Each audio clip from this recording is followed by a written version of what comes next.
I found my wife in our bed with my twin brother, holding the exact same gold watch I gave her on our wedding day. The room was perfectly still, except for the quiet sound of their breathing and the sharp snap of my heart breaking in two.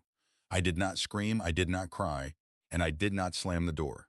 I just stood there in the dark hallway of our high-rise apartment, watching the two people I loved most in the world destroy my entire life in total silence. In that exact second, the man they thought I was died, and a completely different man took his place. They had no idea I was even in the city, let alone standing right outside the bedroom door. My wife, Lena, thought I was 3,000 miles away in London fixing a broken business deal for her massive family company. My brother, Todd, thought he had finally taken the one thing I possessed that he could never buy with his own money. They were whispering, laughing softly about how easy it was to fool me, completely unaware that every single word they said was cutting into my soul like a rusty blade. I had spent 5 years building a life with this woman, working 18 hours a day to support her dreams, while my brother spent his whole life trying to steal my shadow. But as I stood there in the cold shadows of the luxury tower, a strange and terrifying calm washed over my body. I realized that crying would change nothing, and fighting them right now would only make me look small. They wanted to humiliate me, they wanted to break my spirit, but I was about to teach them a lesson they would never forget for the rest of their lives. I quietly turned around, walked out of the penthouse, and took the elevator down to the rainy city streets below, already putting the first piece of my plan into motion. If you want to see how this incredible story of ultimate payback ends, make sure to click that subscribe button right now, hit the like button, leave a comment below telling me exactly what city or country you are watching this video from today. The rain in the city was cold, hitting my face as I walked down the bright neon-lit avenues. Lena was the CEO of a massive tech company that her father had started, a billion-dollar empire that made her one of the most powerful women in the entire country. She was strong, beautiful, and completely ruthless in the business world, which was exactly why I had fallen in love with her in the first place. I used to think her strength was a shield to protect the people she cared about, but tonight I learned that she used that strength to crush anyone she deemed below her, including her own husband. Todd, who was the golden child of our family, the brother who got everything handed to him on a silver platter while I had to fight for every single scrap of food and success. He worked as a high-level executive at a rival investment firm, a company called Vanguard Group, which was currently trying to secure a massive funding round to stay alive. Todd pride was his absolute weakness, and he loved nothing more than looking down on me from his fancy office window. He thought he was a king, and he thought Lena was his new queen. I sat inside a tiny 24-hour diner down the street, staring at my phone as the wet warmth of a cheap cup of coffee did nothing to stop my shaking hands. I called my personal lawyer and closest friend, a man who knew secrets about the city finance world that could ruin dynasties overnight. When he answered, his voice was thick with sleep, but I told him to wake up because we had a mountain of work to do before the sun came up. I told him I needed to know everything about Vanguard Group, the company my brother worked for, and I needed to know who owned their largest debts. By 4 o'clock in the morning, my phone buzzed with a massive file containing every dirty little secret Vanguard Group was trying to hide from the public. It turned out the company was drowning in debt, and their entire survival depended on a massive cash injection that was supposed to happen by the end of the week. Even more interesting, the person who was secretly funding them through a shell company was none other than Lena. She was using her family wealth to prop up my brother's failing career, playing me for a fool while she used our joint resources to secure his future. The betrayal ran so deep it made me feel physically sick, but the anger inside me turned into a cold, hard diamond of pure focus. I didn't return to the penthouse that morning. Instead, I went straight to my own small office building downtown, a private investment firm I had quietly built from scratch without Lena's help or her family money. I called a meeting with my top financial analysts and told them we were going to buy out the primary debt holders of Vanguard Group before the stock market opened at 9. It was a massive financial risk that required me to put up every single asset I owned as collateral, including my own company and the savings I had spent a lifetime accumulating. My team looked at me like I had completely lost my mind, telling me that fighting a billion-dollar company was suicide. But I didn't care about the risk anymore, because when you lose the person you love and the brother you trusted, you have absolutely nothing left to lose. We worked through the dawn, making calls to banks in Zurich, Tokyo, and New York, quietly buying up the pieces of my brother's life before he even had his morning coffee. If you are hooked on this journey of survival and want to support the channel, take a brief second to click that subscribe button hit the like button, and drop a comment showing the location you are watching from right now. By 8:30 in the morning, the rain had stopped, leaving the city streets shiny and gray under a pale sky. I walked into the grand marble lobby of Vanguard Group wearing the exact same suit I had worn the night before, though nobody could tell I hadn't slept a single wink. The security guards tried to stop me, but I showed them the legal acquisition documents that had been finalized just 12 minutes prior. I was no longer just a visitor or a worried brother. I was now the majority debt holder and the brand new owner of the entire firm. I took the private elevator up to the top floor, where the executives held their morning meetings to discuss the future of the company. As the doors slid open, I could hear my brother's loud, arrogant voice booming from the main conference room down the hall. He was bragging to the other board members about how he had secured the ultimate funding deal that would save them all, acting like he was the savior of the city. I pushed the heavy glass doors open and walked inside, causing the entire room to fall into a sudden, dead silence. Todd looked up, a smirk instantly forming on his handsome face as he stood at the head of the long mahogany table. He asked me what I was doing there, telling me that this was a meeting for important businessmen, not for a second-rate husband who couldn't even keep his wife happy at home. The other executives chuckled softly, clearly knowing about the affair or at least sensing the deep disrespect Todd had for me. I didn't say a word. I just walked over to the empty chair at the opposite end of the table and sat down, laying my leather briefcase flat on the wood. I opened the briefcase and pulled out a stack of papers, sliding them across the smooth surface until they hit Todd's expensive coffee cup. He looked down at the documents, his smirk slowly fading away as his eyes scanned the legal stamps and the signatures from the International Banking Board. His face turned a strange, ghostly shade of white as he realized that the company's entire debt had been bought out by a private entity owned entirely by me. The funding he thought he was getting from Lena was now completely useless because I had locked down the company's shares. The other board members started whispering in panic, demanding to know what was happening and who I was. I stood up, leaned forward against the table, and looked my brother directly in his terrified eyes. I told him that the company was broke, his shares were worthless, and that I was now his boss. The room went so quiet you could hear the distant sound of traffic 30 floors below us, as the reality of the situation crashed down on every single person in that room. Todd tried to laugh it off, stammering that Lena would never let this happen, and that her family money would crush me by the end of the day.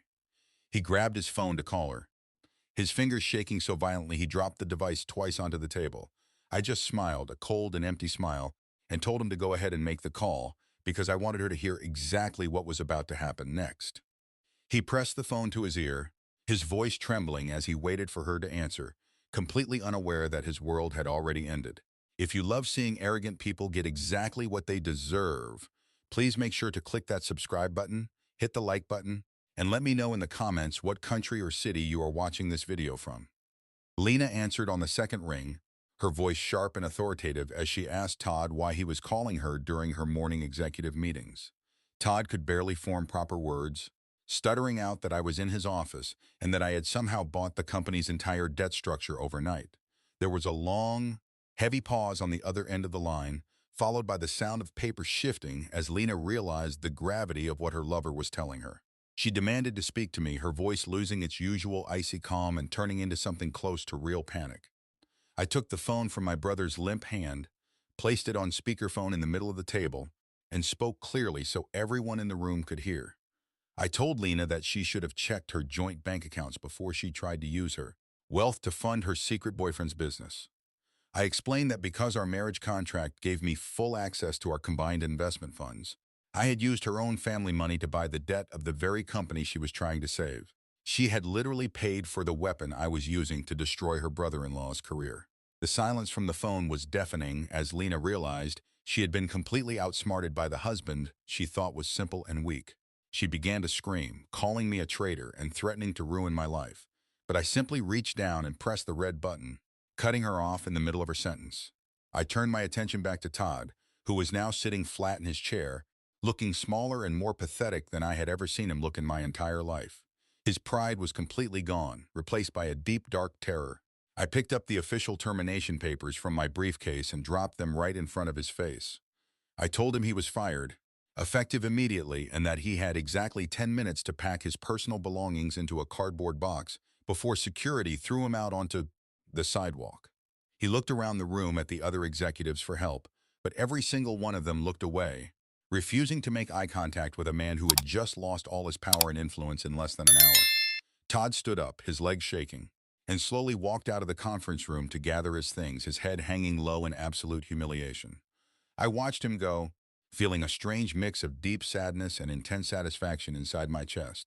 The brother who had spent his whole life trying to beat me was now completely ruined, and he had done it to himself through his own greed and betrayal.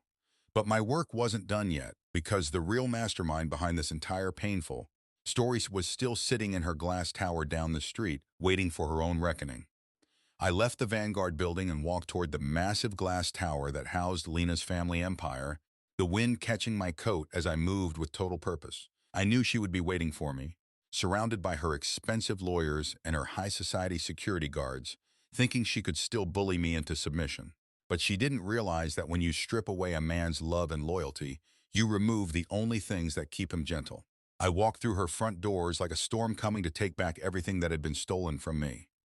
If you want to see the final, shocking twist in this epic tale of street justice, click that subscribe button, leave a like on the video, and comment the name of your city or town right now. The top floor of Lena's building was a palace of glass and white marble, looking out over the entire city like a kingdom. She was standing by the massive window when I walked in, her arms crossed tightly over her chest, her face tight with rage. Her top corporate lawyer was sitting at the long desk, a thick folder of divorce papers already prepared to strip me of every single penny I had left. She didn't look like the woman I had married. She looked like a cold queen ready to order the execution of a peasant who had dared to speak out of turn. She told me I was pathetic, that buying Todd's company was a childish game that wouldn't save me from the legal war she was about to unleash on my head. She said I was nothing without her family name, that she had only married me because she thought I would be a quiet, obedient husband who wouldn't question her choices. She signed the divorce papers with a golden pen, slid them across the desk, and told me to sign them now so I could leave her sight with at least a tiny bit of my dignity intact. I walked over to the desk, but instead of picking up the pen, I pulled a small silver flash drive from my pocket and set it down on top of the papers.